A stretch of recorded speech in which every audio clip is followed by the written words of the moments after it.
Bonjour et bienvenue à toutes et à tous. Aujourd'hui, on plonge dans une étude scientifique assez fascinante. On va regarder de près comment nos muscles utilisent l'oxygène pendant un exercice clé, le squat arrière. Oui, bonjour. C'est un sujet vraiment au cœur des préoccupations pour l'entraînement en résistance. Absolument. L'article dont on parle s'intitule Muscle Oxygen Saturation Dynamics During Back Squat Exercise: The Influence of Intensity and Velocity Loss on Deoxygenation and Reoxygenation. C'est ça, une publication de 2025 dans le Journal of Sports Science and Medicine. Les auteurs sont Shi-Swan Chang, Tsung-Lim Xiang et leurs collaborateurs. Voilà. Et notre objectif, c'est de décortiquer un peu comment l'intensité de la charge et aussi la perte de vitesse pendant l'effort influencent l'oxygénation d'un muscle précis de la cuisse, le vaste latéral. En gros, comment le muscle respire, si on veut, selon l'effort qu'on lui demande. C'est parti. Alors, on sait que l'entraînement en résistance est crucial pour la performance. Mais trouver le bon équilibre entre l'intensité, le fameux pourcentage du RIM, et le volume, c'est toujours un peu compliqué. Ben oui, parce que les méthodes traditionnelles, genre 3 séries de 10 répétitions, ça ne prend pas vraiment en compte la fatigue individuelle, comment la personne réagit sur le moment. C'est là qu'intervient l'entraînement basé sur la vitesse, le VBT, c'est ça? Exactement. Le VBT, ça utilise la vitesse du mouvement, de la barre en l'occurrence, comme indicateur de fatigue. L'idée, c'est simple. Quand la barre ralentit trop, disons de 20% ou 40% par rapport à la répétition la plus rapide de la série, hop, on arrête. D'accord, c'est plus personnalisé, ça s'adapte en temps réel. Tout à fait. On ajuste l'effort à la fatigue réelle. Donc, cette étude a utilisé cette méthode VBT. Ils ont mesuré la saturation musculaire en oxygène, la SMO2, avec une technique appelée spectroscopie proche infrarouge ou NIRS. Oui, directement sur le vaste latéral, donc un des muscles du quadriceps. L'expérience a impliqué 18 hommes, déjà entraînés en musculation. Ils ont fait des squats sur une machine Smith pour que ce soit bien standardisé. Et donc 4 conditions différentes. C'est ça le cœur de l'étude. Oui, une charge à 60% du max avec une perte de vitesse de 20%, le protocole 60-20, puis 60% avec 40% de perte, 60-40. Et ensuite, pareil mais plus lourd.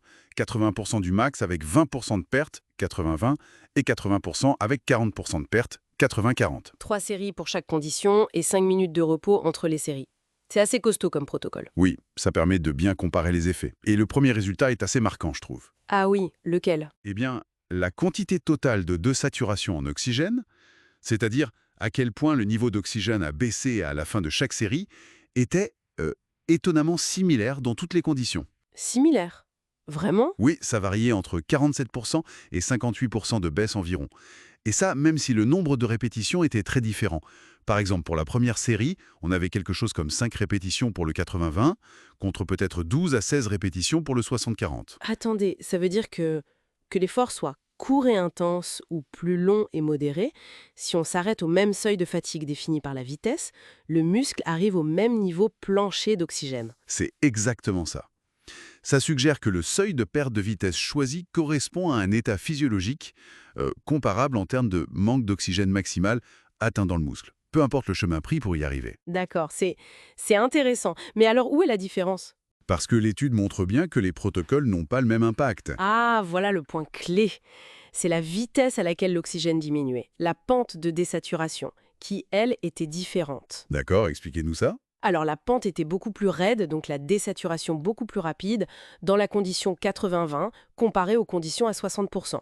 Logique, l'effort est plus intense. Oui, Et à l'inverse, la condition 60-40, celle avec la charge modérée, mais où on va chercher une plus grande fatigue via la perte de vitesse, a montré la pente la plus douce, l'oxygène baissait plus lentement, plus progressivement. et ça concrètement pour quelqu'un qui s'entraîne, qu'est-ce que ça implique? C'est un peu comme un sprint versus un footing long, non? La fatigue est différente. C'est d'une bonne image, oui. Une désaturation plus lente, comme dans le cas du 60-40, pourrait retarder l'apparition de la fatigue métabolique locale. Ça permettrait donc de faire plus de répétitions, d'accumuler plus de temps sous tension. Ce qui est souvent recherché pour l'hypertrophie, la prise de muscle. Exactement.